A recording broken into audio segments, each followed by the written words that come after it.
Hello दोस्तों। Last video में मैंने आपको बताया था कि कौन कौन सी जीएसटी रिटर्न होती है। जीएसटी आर वन में क्या जाता है, थ्री बी में क्या होती है, फोर CMP 08 एक्सेट्रा एक्सेट्रा। आज हम जीएसटी आर वन बात करेंगे। वैसे मैंने मोटा मोटा बताया था कि जीएसटी आर वन हम सेल लेटर बेचते हैं, तो आज देख लेते हैं कि कौन कौन सी फील्ड होती है, कैसे रिटर्न जाती है, क्या तरीका होता है। तो अब हम उन सब के लिए बात करेंगे। तो सबसे पहले हम देखते हैं जीएसटी आर वन ऑनलाइन जानी चाहिए या ऑफलाइन जानी चाहिए या फिर सॉफ्टवेयर से कैसे जाती है। अब तो कई सॉफ्टवेयर सेल्फ ही सिंगल क्लिक पे जीएसटी में चली जाती है। बट क्योंकि हमारे पास में हम कंसल्टेंसी फर्म है, हमारे पास में कई सारी फाइलें हैं, कुछ फाइलें पार्टी यहाँ से जीएसटी रिटर्न बनकर आती है, कुछ हमें मैनुअल अपलोड करनी होती है, तो हमारे पास में मिला जुला काम होता है। ठीक है। तो अब सबसे पहले हम बात करते हैं जीएसटी आर वन मैनुअली कैसे फीड होती है वन बाय वन, है ना। तो सबसे पहले आप लोगों को मालूम लग ही गया होगा कि जीएसटी का सारा काम है जो जीएसटीआर पोर्टल पे होता है। ये सॉफ्टवेयर है जीएसटी डॉट, ये वेबसाइट है GST.gov.in। ये लॉगिन हमने किया। हमें यहाँ पे यूजर आईडी पासवर्ड डालनी है। यूजर नेम पासवर्ड मेरे पास में किसी की फाइल है, मैं किसी के भी डाल लेता हूँ एक बार के लिए। मैंने डाला जिसमें मेरे पास में काम काम होता है, जय माता कंस्ट्रक्शन।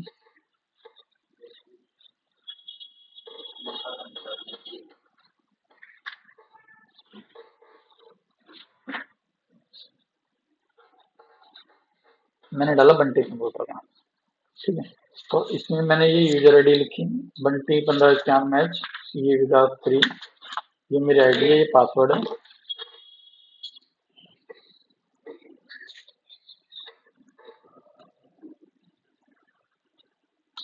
पासवर्ड हमारा है 939581 92 है। नहीं लगा। एक मिनट, शायद पासवर्ड शायद मैं देखता हूँ बंटी में क्या लगा हुआ है।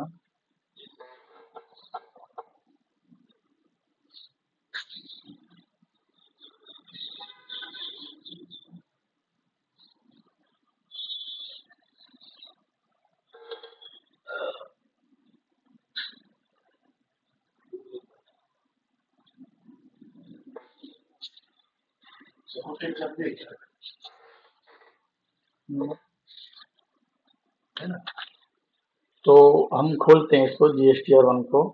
तो मैं पार्टी देख रहा था इसकी है, खुशी केमिकल्स जोशी। ये देखो लेते हैं अपना, जो इसमें नहीं होगा डीकेडी सॉल्यूशन, शिव कंस्ट्रक्शन, जो एंटरप्राइजेस को एक सिंपल सी खोलते हैं। हम ये वाली खोल लेते हैं।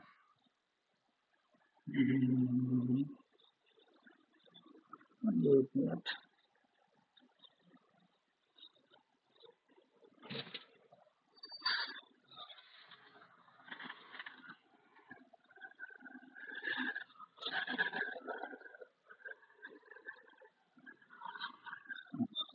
यहाँ मेरी सारी आ गई और मैं बंटे कंप्यूटर देखा था फाइल।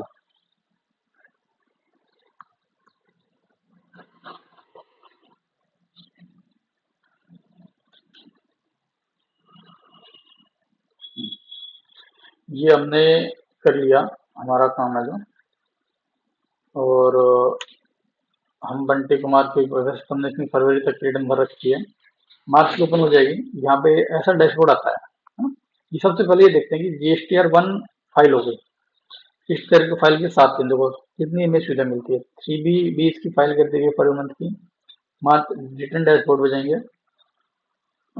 यहाँ पर जाकर हमें क्या करना है, पीरियड सेलेक्ट होता है, 24-25 जाना है, क्वार्टर फोर्थ में जाना है और इसको जनवरी पे क्लिक करना है, मार्च में। जनवरी फरवरी मार्च होगी, क्वार्टर वाइज होती है। एक क्वार्टर में ये फाइनेंशियल ईयर यहाँ पे होते हैं। ये फर्म यहीं से बनी थी। मार्च में जैसे क्लिक किया मैंने, तो मार्च मंथ की डिटेल खुल गई। ये हो गई जीएसटी आर वन। दो होती है प्रिपेयर ऑनलाइन ऑफलाइन। ऑफलाइन पे क्लिक करेंगे तो यहाँ से जो सॉफ्टवेयर से इंपोर्ट हो जाती है जेसॉन फाइल, वो यहाँ से लोड होती है। अब ऑनलाइन में क्लिक करेंगे तो ऑनलाइन पर क्लिक करने के लिए हमें यहाँ जाना है। ये हमारा डैशबोर्ड बन गया है ना। अगर नील की रिटर्न है तो सिंपली यहाँ फाइल करो नील, फाइल स्टेटमेंट, आगे जो भी ओटीपी वगैरह होती है वो सब फ्री कर दो। अगर नील की नहीं है, डाटा है हमारे पास में, तो इसको हटाओ। अब खोलते हैं, काफी सारी टेबल बनी है ना। 4A, B, C, 6B, 6C, B2 CS, D invoice, B2C large invoice, export, B2C related, credit note, debit note registered, credit note, debit note unregistered, 11A tax liability advance receive, adjustment, HSN document, ECO, supply. फिर इतने ही table नीचे है, इन सबका amendment देखो। 9 में 9A, ये 9A का large invoice रहा, ये इसका अमेंडमेंट है, ये इसका अमेंडमेंट है, ये इसका है, ये इसका, मतलब जितने जितने कॉलम है उन सबके अमेंडमेंट नीचे लिखे हैं। ठीक है, तो एक एक के खोल लेते हैं। हमने इस पर क्लिक किया, तो जैसे ही स्पीकर को क्लिक किया तो हमारे पास में पिक्चर ऐसे ही जाती है। ये मांगता है रेसिपेंट वाइज काउंट, मीन्स कि हमारे हम एक एक बिल चढ़ाने हैं, बट वो बिल है जो रिसिपेंट वाइज जाएंगे, कि एक पार्टी का सॉर्ट आउट कर लो। सपोज दैट आपने पूरे साल भर में, पूरे महीने में 3 पार्टी मान भेजा, तो 3 पार्टी आएगी। एड रिकॉर्ड पे क्लिक करेंगे। एक इम्पोर्ट ईवीबीडब्ल्यू डाटा होता है, ईडब्ल्यूडी होता है ई वे बिल। अगर आपकी पार्टी का किसी ने ई वे बिल बनाया है और आप यहीं से करना चाहते हो, मैनुअली काम बचना चाहते हो, आप यहीं से कर सकते हो। पर इसका एक मिसयूज ये है कि सिर्फ जिसका ईवे बिल बना है वही डाटा आएगा, जिसका ईवे बिल नहीं बना, जो 50,000 से कम है, वो डाटा ही नहीं मिलेगा। तो मेरी एडवाइस ये है कि आपको एड रिकॉर्ड पे क्लिक करना है। तो जैसे ही आप एड रिकॉर्ड पे क्लिक किया, तो आपको मिलेगा ये field, deemed export, supply, says supply with unit with payment, says supply without payment, supply attack reverse charge, intra state, each supply eligible taxable differential margin, ये सब चीजें अलग अलग। ठीक है, तो अब हम एक एक करके बात करते हैं। तो देखो, ये यहाँ पे लिखा है B to B. B to B का मतलब है बिजनेस टू बिजनेस। आप बिजनेसमैन हो, सामने वाले बिजनेसमैन होना चाहिए, सामने वाला कस्टमर होना चाहिए। बिजनेसमैन सामने वाला कब बनेगा, जब उसके पास भी जीएसटी नंबर होना चाहिए। ये क्लियर होगा कि बी टू बी किसे कहते हैं। बी टू सी होता है बिजनेस टू कस्टमर, कंज्यूमर, जिसके पास जीएसटी नंबर नहीं। That's it। एक यहाँ ईयर मार्क में क्लिक करेंगे, तो जैसे हमने यहाँ पे क्लिक किया, तो यहाँ पे बता भी देता है कि इसमें क्या। अच्छा, अब हम यहाँ पे डालेंगे रिसिप्टमेंट वाइज। तो मेरे को मेरी फर्म का नंबर याद है, मैं एवीपी में डालता हूँ 08 AB KFA 4108L1Z से। कैप्स में आएगा ABKFA 4108L1Z से। याद है, एवीपी में एसोसिएट्स आ गए, नाम लिखा होगा। अब मैंने एवीपी में एसोसिएट को गुड दिया हो, सर्विस दिया हो, इनवॉइस नंबर कौन सा, सपोज दैट 45 कर लिया। डेट मार्च महीने, कौन सी डेट का बिल है, ये आ गया। टोटल जीएसटी लगाने के बाद अमाउंट कितनी। मैं एग्जांपल लेता हूँ कि 1,000 रुपए का मेरा मटेरियल है, तो मैं लिख भी देता हूँ आप लोगों के लिए। चलो ओपन करता हूँ।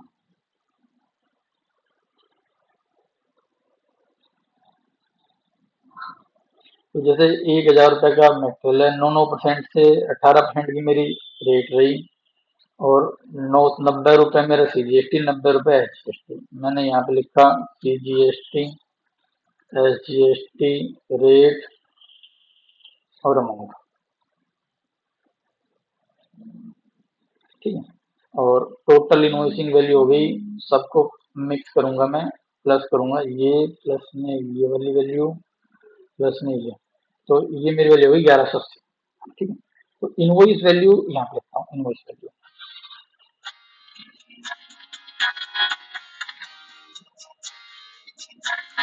एक मिनट के लिए, हाँ कोई, हाँ जी। तो यहाँ पे ये मैंने कैलकुलेट कर लिया था कि इनवॉइस वैल्यू क्या आता है। 1180 है इनवॉइस वैल्यू, तो यहाँ पे मैं 1180 का इनवॉइस वैल्यू डाला। और जीएसटी रेट कौन सी है, ये सारी जीएसटी की रेट है, यहाँ पे डाला 1,000 रुपये मैंने। तो ये अपने आप जीएसटी है जीएसटी, क्योंकि इसको मालूम है कि हमने राजस्थान की फर्म है हमारी भी, और यहाँ भी राजस्थान की, तो मतलब ये सेम स्टेट में, तो इसने अपना सॉफ्टवेयर अपना सकते हैं। अगर मान लो फर्म दूसरी होती, स्टेट बदल जाता है जीएसटी। ठीक है, तो ये सब हमारा आ चुका। सेव करेंगे, तो ये बिल हमारा, दोबारा क्लिक करते हैं, सेव हो गया। अगर मेरे को दोबारा ईवीपीएम के और बिल चलाने हैं तो मैं इसमें ऐड कर दूंगा। अगर मेरे को ईवीपीएम के और बिल नहीं करने तो मैं बैक आऊंगा। यहाँ पे देख लिया कि भी ईवीपीएम का एक बिल आ गया, फिर ऐड रिकॉर्ड पर क्लिक करूंगा। फिर मैं जैसे दूसरे नंबर में आपके साथ एक दूसरा एग्जांपल डाल लेते हैं और अब की और मैं आपको हरियाणा का दिखाता हूँ। ठीक है, तो हरियाणा के नंबर डालते हैं, ये डालते हैं नोएडा वाला। ये मैंने कॉपी किया यहाँ पे और यहाँ पे पेस्ट किया। सेम वही डेमो मोड पे है, ट्वेन इलेक्ट्रॉनिक्स नाम आ गया।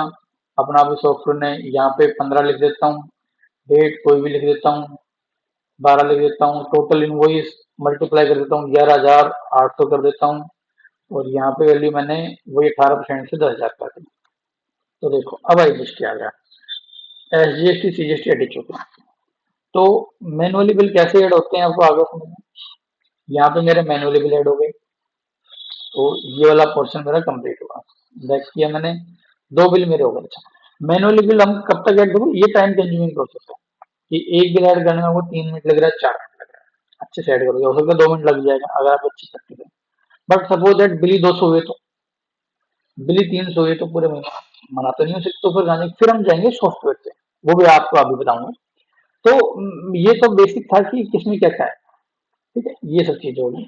और बैक करूंगा, और बैक आया तो जीएसटी और वन में मेरे टू इनवॉइस है ना, दोबारा गया।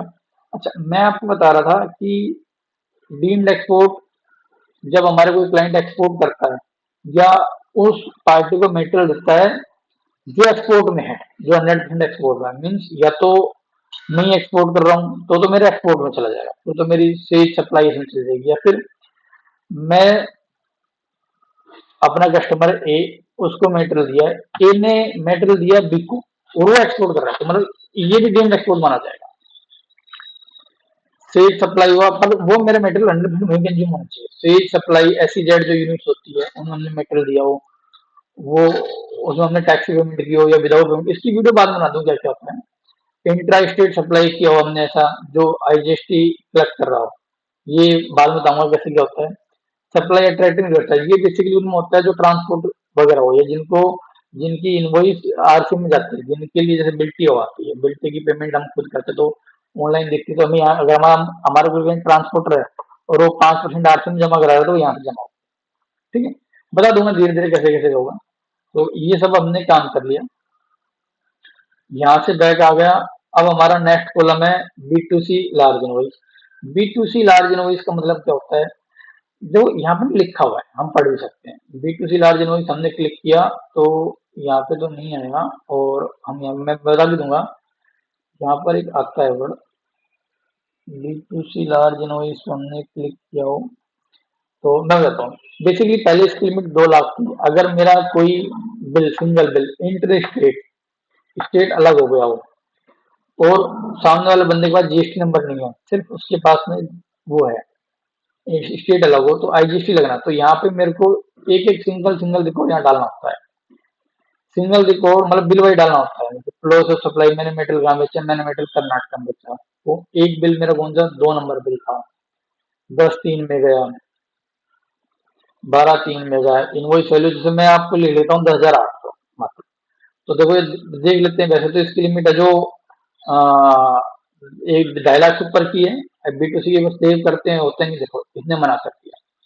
इसने क्या कहा कि वैल्यू 1 लाख होनी है। पता नहीं कैसे 1 लाख लिखा था, मैं 2.5 लाख से पहले 2 लाख की थी, अब चेंज हो गई 1 लाख तक कि मेरे को इनवॉइस वैल्यू कम से कम 1 लाख की होनी चाहिए तो ही लिखूंगा। मतलब B to C large invoice. अच्छा, लार्ज की जरूरत किसे पड़ी, बी टू सी मतलब बिजनेस टू कंज्यूमर। अगर आप अपने कस्टमर्स को मेटेरियल देते हो तो कितना देते हो भाई, मैंने अगर बाइक लेनी है या मैंने किराने स्टोर लेना, अलमीरा लेना 10,000, 20,000, 50,000, तो लार्ज नहीं है, स्मॉल है। लार्ज कब बना, जब 1 लाख से ऊपर की अमाउंट बना। B to C large invoice का मतलब क्या होता है, B to C large invoice का मतलब होता है इंटर स्टेट सप्लाई। देखो यहाँ पे ना इंटर स्टेट लिखा हुआ है। अगर आप जिस स्टेट में आपका जीएसटी नंबर, जैसे ये जीएसटी नंबर है राजस्थान का था, अगर राजस्थान सप्लाई करते हो चाहे मेटेरियल बेचो 20 लाख का एक ही कस्टमर को, तो भी नहीं बनेगा। ये सिर्फ इंटर स्टेट के लिए।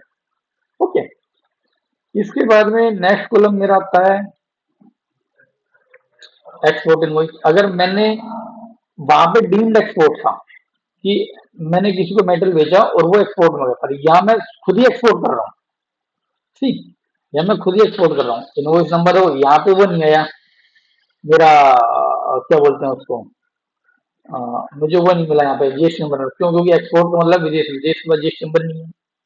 तो invoice number, shipping bill number, bill of export number, GST payment हमने पेमेंट की, विदाउट पेमेंट की, कॉमर्शियल इनवॉइस नंबर, ये सब हमारा चलता है। ठीक है, इसके बाद हमारा आता है, हमने एक्सपोर्ट भी कर लिया, बी टू सी अदर्स, ये आ गया। ये B to C large, B to C जो यहाँ नहीं, वो यहाँ पे कौन कौन से, भाई हमने खुद की स्टेट में मेटल बेचा हो, वो हो जाएगा। खुद की स्टेट में बाहर से मेटल बेचा हो, वो हो जाएगा। पोस्ट ऑफ पीओएस क्या होता है? प्लेस ऑफ सप्लाई होता है, इसमें लिख दिया प्लेस ऑफ सप्लाई। जैसे हमने, हमारा प्लेस ऑफ सप्लाई कहाँ पे था? दिल्ली था, गोवा था, गुजरात था, हरियाणा था। टोटल वैल्यू पूरे महीने का इकट्ठा टोटल। फिर जैसे मैंने लिख दिया कि आसाम, पूरे महीने में मेरे को 10,800 रुपए का मेटल बेचा, टैक्स वैल्यू। किस रेट से बेचा? अगर मैंने आसाम में 4 रेट से बेचा तो आसाम की 4 एंट्री होगी। जैसे मैंने लिख दिया 12% से बेचा। फिर मैं आसाम लिख रहा हूँ,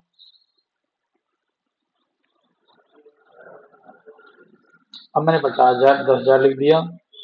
अब मैंने लिख दिया कि 28% से, सहज का तो सहज का। तो जितना टैक्स रेट है उस हिसाब से बैक करते हैं, बैक करते हैं। अगर मुझे लगा कि मैंने राजस्थान में बेचना है तो यहाँ राजस्थान सर्च कर लूंगा।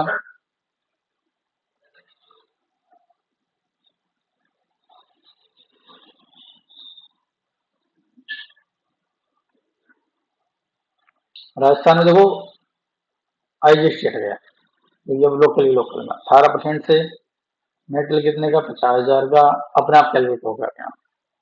ओ रेट आई, ओ रेट आ जाएगी, तो ये सब चीज लगी होगी। हम्म, तो ये वाली टेबल कंप्लीट होगी। अगर मैंने कोई इंपोर्ट ईवी बिल से वहां से उठा लेता हूँ, यहाँ से बैक किया। नेक्स्ट कॉलम आया 8 A B C D related. ये क्या होता है कि मेरी मेटेरियल टैक्स फ्री है, तो यहाँ पे आती है। बट यहाँ पे भी कई चीजें कंफ्यूज करती है कि सपोज दैट कि मैंने एक बिल में 2 आइटम बेचे, एक पे टैक्स था, एक पे नहीं था। अब क्या करूँ? क्या मेरे को बिल टुकड़े करने चाहिए या अलग अलग करना चाहिए?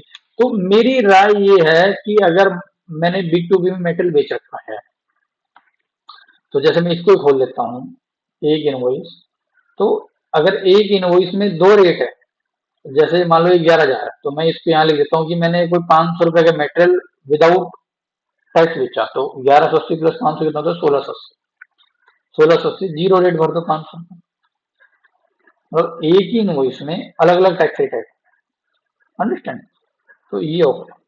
तो अगर एक ही बिल में टैक्स वाली भी है, वो भी है, तो मेरे को यहाँ जाना चाहिए। ऐसे ही बी टू सी केस में, भाई बी टू सी केस में मैं करके देखता हूँ। यहाँ पे मैंने लिखा दोबारा राजस्थान, कि भाई एक इनवॉइस है, एक इनवॉइस में इतना है, उसमें इतना है, तो क्या लिख सकते हैं? इसमें हमें अलग अलग लिख सकते हैं, क्योंकि यहाँ इनवॉइस वैल्यू की वैल्यू नहीं होती, पर दोनों ऑप्शन हमारे पास, जीरो कर दो, यहाँ पे भी जाएंगे। ठीक है, तो बैक किया हमने यहाँ से। अच्छा, कई बार क्या होता है कि कोई इनवॉइस प्योरली टैक्स फ्री बनाओ, तो उसके लिए कैसे करते हैं? जो इनवॉइस मेरा प्योरली टैक्स फ्री बना है, यहाँ पे आता है nil rated exempt non GST. Non GST मतलब जिसपे जीएसटी नहीं लगाते हम, पेट्रोल लीक कर रहे हैं, वो यहाँ पे आता है। ठीक है, नील रेटेड जिन पर टैक्स नहीं लगा, और एग्जाम, इनमें थोड़ा सा माइनर सा होता है। नील रेटेड मतलब जिन पे जीएसटी है बट जीरो रेट से। ठीक है, एग्जाम जिन पे जीएसटी डिफाइन नहीं की है, और ये जीएसटी के डार्क मतलब जिन पे जीएसटी डिफाइन है बट अभी रेट डिफाइन नहीं है, और इसके ऊपर में रेट डिफाइन है। नील का मतलब ये जीरो रेटेड है। नील रेटेड मतलब मतलब जीएसटी के रेट पे बट जीरो है। इसमें जीएसटी की रेट एग्जाम क्यों डाल ली है? वे डिफाइन नहीं है, इसमें जीएसटी है ही नहीं।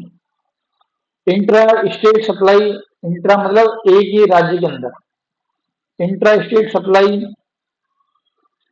अनरजिस्टर्ड। अगर रजिस्टर्ड को दिया हो भाई, बी टू बी का मेटेरियल हो, पर सारा मेटेरियल ही मेरे को अंदर उसमें है, रिलेटेड है, तो मेरे को ऑप्शन है, तो बी टू बी वहां चढ़ा दो, यहाँ चढ़ा दो। मेरा मानना है आप वहीं चढ़ाओ, क्योंकि मैचिंग करने में चीज होती है। ऐसे ही interested unregistered, unregistered, registered unregistered, ये हो गया। इसके बाद में मेरे पास में आते हैं क्रेडिट नोट रजिस्टर्ड। अगर मैंने क्रेडिट नोट पास ऑन किए हैं, रजिस्टर्ड हो किया, रजिस्टर्ड मतलब B2B, तो यहीं पे होना है, सेम है जो हमने किया था। Deemed export, bill, GST number डालो, क्रेडिट नोट नंबर डालो, वैल्यू डालो, नोट टाइप क्रेडिट नोट है, डेबिट नोट है। ये सब करने के बाद में ऐड हो जाएगा। फिर अनरजिस्टर्ड को हमने कोई क्रेडिट नोट डेबिट नोट जारी किए हैं तो यहाँ पे आ जाएगी। वैसे अनरिकॉर्डेड के लिए यहाँ पे B2C लार्ज का आता है कि B2C में हम जो भरते हैं वहां पे ऑप्शन आ जाता है कि B2C एक्सपोर्ट और विद पेमेंट आती है ना, जो इनवॉइस वाइज लिखते हैं। अगर मान लो अनरजिस्टर्ड को है, उसको क्रेडिट नोट दे दो, नेट ऑफ होकर लिखी जाती है 10 लाख, 1 लाख का मेटेरियल बेचा राजस्थान में, 10,000 वापस है, तो मैं लिखूंगा 90 का। ये हुई कंप्लीट। एडवांस टैक्स, ये जब जीएसटी लगी थी तब थी, हमारे पास फिलहाल नहीं कर रहे हम इसके बारे में, बता देता हूँ। पहले क्या होता था कि कई जीएसटी आने से पहले सर्विस टैक्स में होता था कि मेरा भाई है, मैंने उससे मेटेरियल लेना है, तो मैंने उससे मेटेरियल ले लिया और बिल नहीं लिया, या फिर एडवांस पैसा दे दिया, बिल नहीं कटा, मेटेरियल पहुंच गया, चालान में मेटेरियल चला गया, मैंने एडवांस मैंने पेमेंट भी कर दिया बट बिल नहीं लिया तो जीएसटी की चोरी हो गई, जीएसटी नहीं जा रहा। गवर्नमेंट ने क्या किया था कि अगर आप एडवांस रिसीव भी करते हो तो आप यहाँ जमा करो, टैक्स हमें दे दो एडवांस पे, जब आप बिल काट लोगे तो एडजस्ट कर लेना। पर अभी हमारी प्रैक्टिस में नहीं है। देख सकते स्टेट वाइज डिटेल होती है कि किस स्टेट में आपने किस स्टेट से हमने कितना एडवांस ले रखा है, वहां पे डालना होता है। जैसे मैंने करने की कोशिश करता हूँ झारखंड में, झारखंड में किस रेट के हिसाब से कितना कितना हमने एडवांस ले रखा है।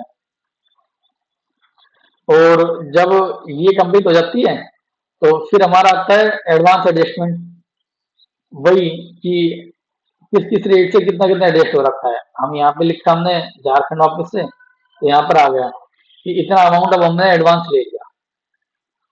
ठीक है, ग्रोस एडवांस एडजस्टेड की इतना एडवांस हमारा बिल आ गया, वो हमारा टैक्स भी हम एडवांस में पहले टैक्स दे चुके थे।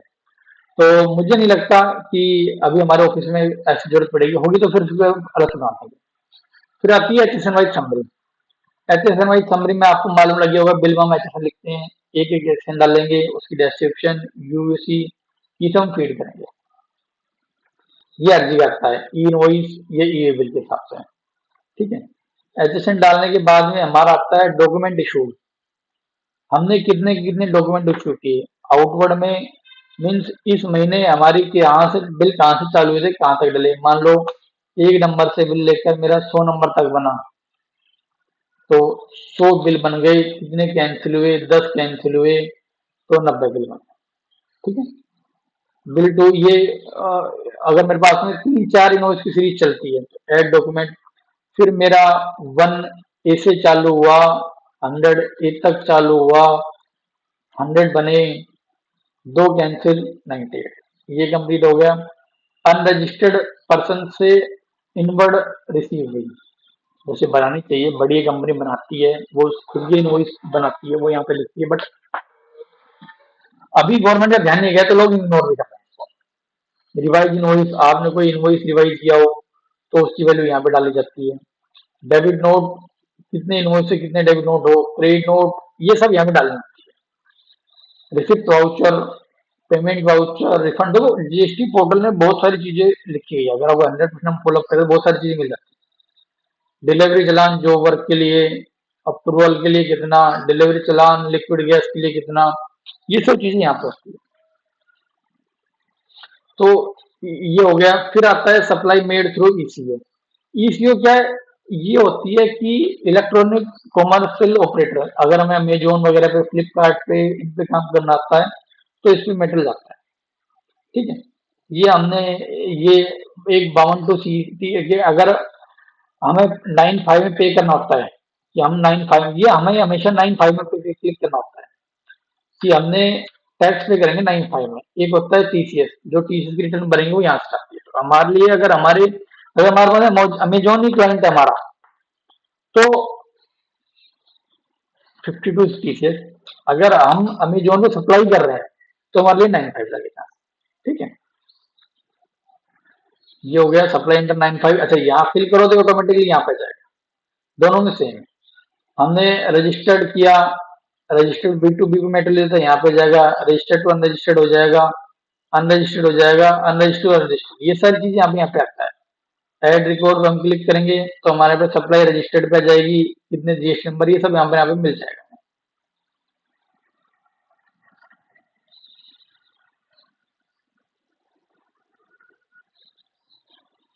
अब आता है अमेंड। अमेंड का मतलब होता है कि लास्ट मंथ की है, प्रीवियस मंथ कोई भी हो, उसमें अमेंडमेंट लगाना हो, बी टू बी में लगाना हो, आप बिल नंबर लिखो, वो ऐड हो जाएगा। कोई भी चेंजेस करना हो, कभी अमेंडमेंट की जरूरत हो तो उसकी वीडियो दोबारा बना देंगे, बी टू सी लार्ज में, एक्सपोर्ट में। तो ऐसा चल के जैसे ही सारी हो जाती है तो यहाँ करनी होती है मेरे को जनरेट समरी। जनरेट समरी पे क्लिक करूंगा, क्लिक हो गई। जनरेट समरी के बाद में प्रोसीड टू फाइल, तो ये मेरी खुलकर आ गई कंसोलिडेटेड समरी। 4E में हुआ, ये हो गया। 4B में कुछ भी नहीं था, ये हमारे बिल आ गए। हमने B2C में 2 इनवॉइस डाले, कौन कौन से डाले, रिसिप्ट वाइज आ सकते हैं। जो हमने काम किया वो ये 4 हमने B2C में लिख के थे, आसाम राजस्थान का। HSN समरी, अमेंडमेंट और सबकी समरी यहाँ पर टोटल होता है। तो अपना रिकॉर्ड जो भी आपका सीट है टोटल मैच करो और यहाँ पे जाके फाइल पास है। यहाँ फाइल स्टेटमेंट क्यों नहीं आया, क्योंकि अभी मार्च मेरी कंप्लीट नहीं हुई। मैं फिल कर सकता हूँ बट कंप्लीट नहीं, अगर मार्च कंप्लीट हो जाती है तो यहाँ पे ऑप्शन आ जाता, फिर मैं रिटर्न फाइल कर लेता। तो ये तो हो गया मैन्युअली। मैन्युअली कब करना है, जब महीने में 5-10 इनवॉइस हो बस। अगर ये इनवॉइस 1000 हो, 2000 हो, 500, तो क्या करना है, फिर आने में टेली को। तो अब हम आते हैं टेली के ऊपर कि टेली पे काम कैसे होता है। मैंने उसी पार्टी खोल लेता हूँ, बंटी कंप्यूटर की, देख लेते हैं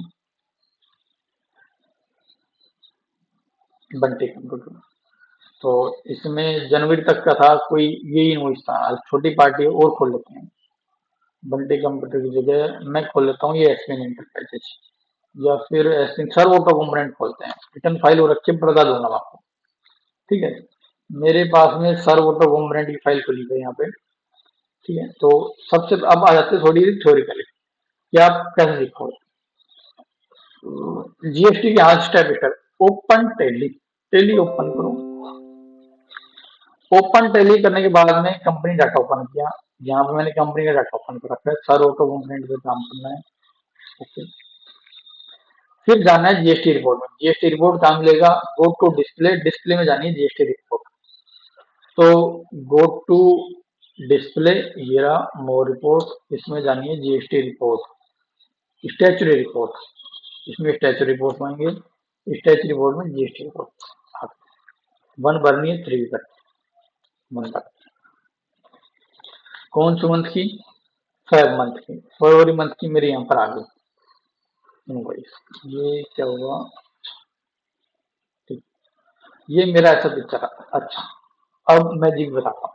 मैजिक क्या, ये सारा टेबल कौन सी वाली है, ये सारी टेबल है हमारी ये वाली, 4A B6 B6C B2B7B,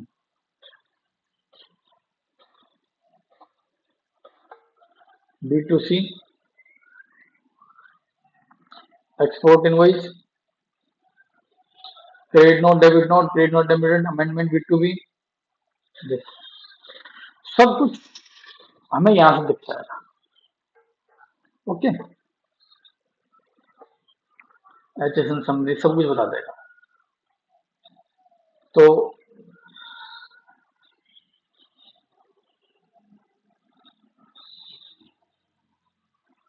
note file हुई है फरवरी की रिटर्न। अच्छा, ऊपर चलते हैं। टोटल वाउचर फरवरी में इस पार्टी ने टोटल सेल परचेज मिला कितना वाउचर बनाए, 456। एंटर दबाएंगे।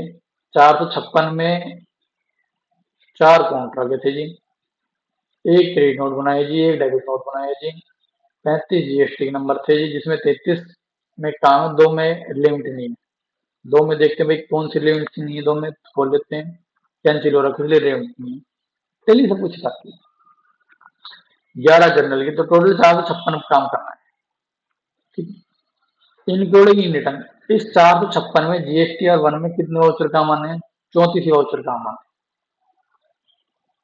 33 ये रही जी, D2B में एक क्रेडिट नोट।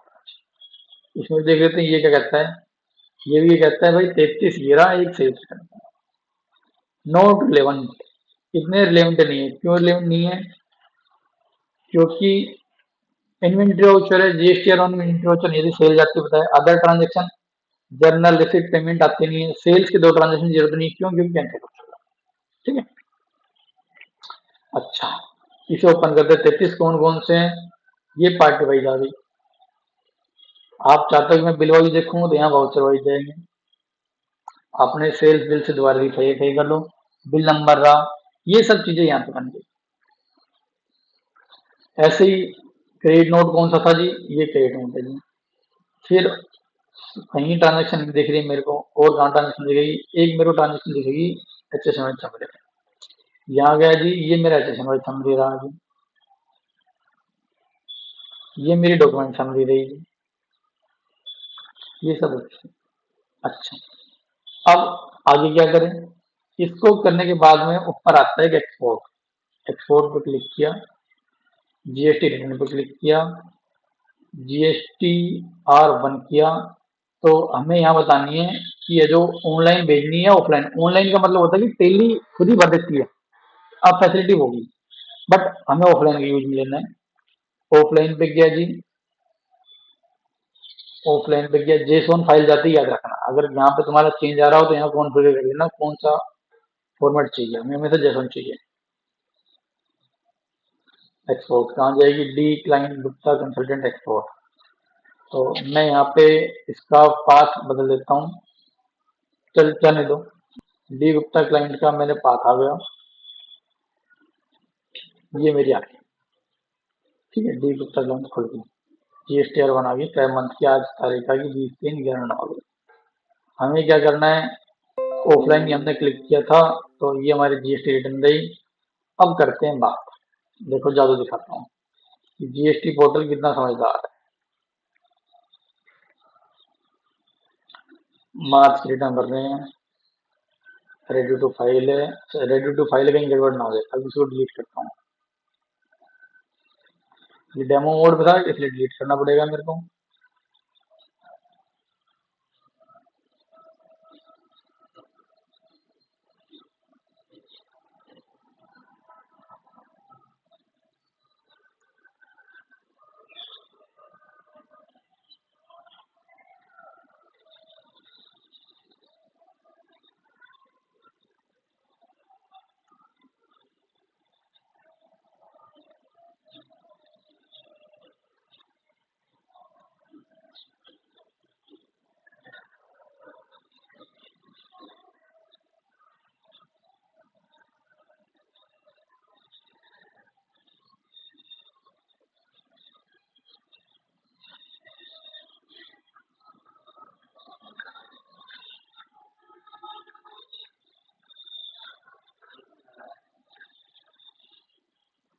मैं थोड़ा, मेरा क्लाउड पे है तो मैं थोड़ी सेटिंग कर लेता हूँ, मेरे डाउनलोड बॉक्स में जाएगी।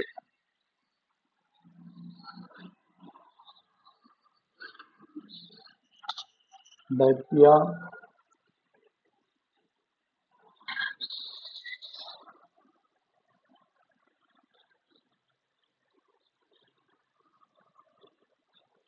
ऑफलाइन पे क्लिक किया, यहाँ फाइल सर्च की, जो रिटर्न गई, ये मैंने यहाँ पे तो इसने एरर दे दी। एरर क्या दे दिया इसने? ये कहा कि आपने जो रिटर्न भेजी है वो मंथ मैच नहीं है। क्या क्या कहा है? GST on return file period, एक तो जीएसटी IN, मतलब आपने पोर्टल खोल रखा है बंटी मावर, बंटी कुमार मावर इसका, और आप जीएसटी रिटर्न एक्सपोर्ट किसी कर रहे थे सर्व ऑटो कंपोनेंट की, मतलब कि आपने तो गलत जीएसटी नंबर वाली फाइल अपलोड कर दी। सही भी हो जाती है, उसमें आपको दिखा रखा था। फिर पीरियड भी गलत भर दिया, आप यहाँ मार्च का खोल के बैठे हो और यहाँ पे फरवरी आ गई, तो ये भी गलती है। बैक किया,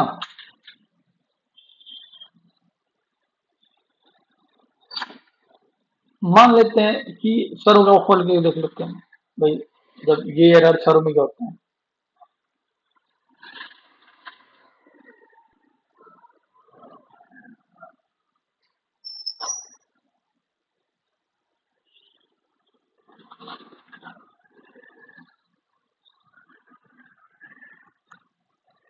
CA-1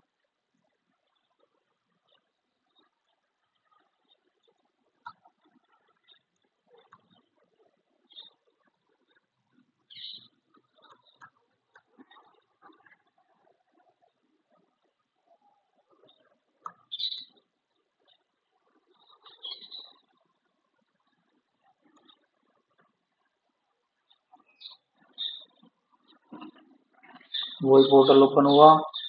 इसकी रिटर्न तो भर रखी है, पर देखते हैं, मेरे को तो आपको काम सिखाना है। फरवरी मंथ का डाटा था हमारे वहाँ पे, फरवरी मंथ क्लिक किया, फाइल हो रखी है, डाउनलोड हो गई। ये नहीं होगा, मार्च कर लेता हूँ।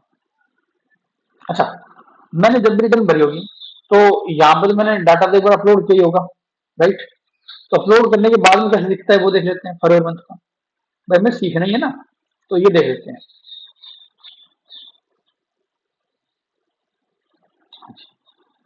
4A 4B 4C में 33 बिल, चलिए जाओ जी। 4A 4B 4C में 33 बिल, और खोल लो जी। हमें रिसिपेंट वही दिखा दिया, आप भी दिखाओ। हमें रिसिपेंट वही दिखा, नवीन फिल्टर के 12 बिल, नवीन फिल्टर के 12 बिल, नाइट स्टील के 3 बिल, नाइट स्टील के 3 बिल, सब मैच। हमें सिर्फ ये देखना है कि हमारे 33 बिल है नहीं। B2B में कोई जीरो, B2C में जीरो, B2C में जीरो, लार्ज में जीरो, इसमें जीरो, इसमें जीरो। एक क्रेडिट नोट आया, एक मिनट।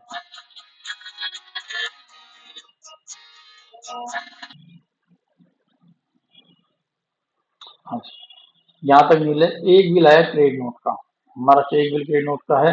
हाँ, कौन सा कॉलम था भाई? Credit note, debit note, 9 bill. यहाँ पे क्या है? Credit note, debit note, 9। सब कुछ चेक करो। 5 हमारे पास HSN वाइज में एंट्री है, HSN वाइज का जाओ। 1 2 3 4 5, 5 नेक्स्ट, रिटर्न सही करेगी। डॉक्यूमेंट में एक और दो, दो कैटेगरी के डॉक्यूमेंट अपलोड हो गए हैं। दो कैटेगरी, डॉक्यूमेंट कैटेगरी में कौन कौन से हुए हैं? 426 से 408, 25 से 2 कैंसिल। ये किसी भी शॉप से हो, मार्गो, ये सब में बता देगा आपको ना। यहाँ से हो गया। अच्छा, अब जब GST रिटर्न भर दी होगी तो फिर फाइनल डाटा कैसे चले, क्या होगा? मतलब ये अपलोड होने के बाद में यहाँ पे के तो मैंने आपको बताया था व्यू समरी, व्यू समरी देख लेते हैं। तो वही सेम प्रोसेस है, 33 बिल है, 33 बिल यहाँ पे। ये अच्छा, वहां वैल्यू नहीं थी, यहाँ वैल्यू है 61 64 0 13, ये इतने इतने अमाउंट है। तो हमें यहाँ से क्रॉस टैली कर लेना चाहिए। 33 बिल की वैल्यू इतनी थी, इतना इतना टैक्स था। 33 बिल की वैल्यू इतना इतना टैक्स है। ऐसे ही और कहाँ का? B2 क्रेडिट नोट था हमारा। यहाँ पे क्रेडिट नोट कहाँ पे आया?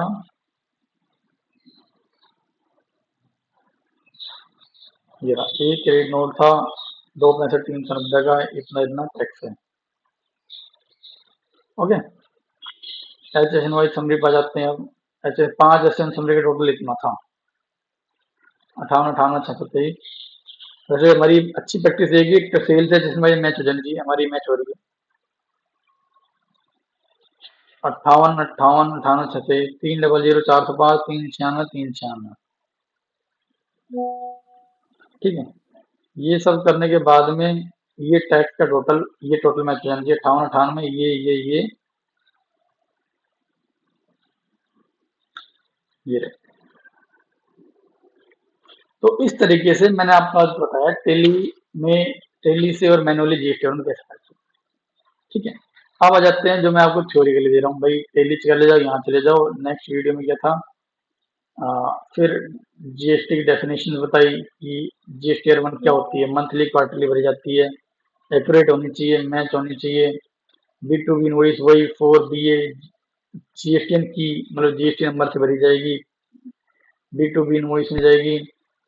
B2C लार्ज इनवॉइस क्या होता है? 2.5 में आपको बता रहा था, पता नहीं पोर्टल कैसे ले रहा है, अपडेट नहीं है। क्रेडिट नोट में एंट्री ध्यान देनी है हमें, रजिस्टर्ड की अनरजिस्टर्ड की है। एक्सपोर्ट इनवॉइस क्या होता है, निल रिलेटेड क्या होती है, HNY समरी क्या होती है, ये क्या, ये सब चीजें हमें काम करने की जरूरत है। तो इन सब बातों से आज की क्लास आपकी यहीं कंप्लीट हुई। नेक्स्ट वीडियो में मैं आपको बताऊंगा टू बी एक इफिशिएंट वे में कैसे मैच करते हैं, कि हमें मालूम चलता रहेगी किस मंथ में हमने टू बी मैच कर लिया, कहाँ पे कि हमने पास किया। ठीक है, आज के लिए थैंक यू।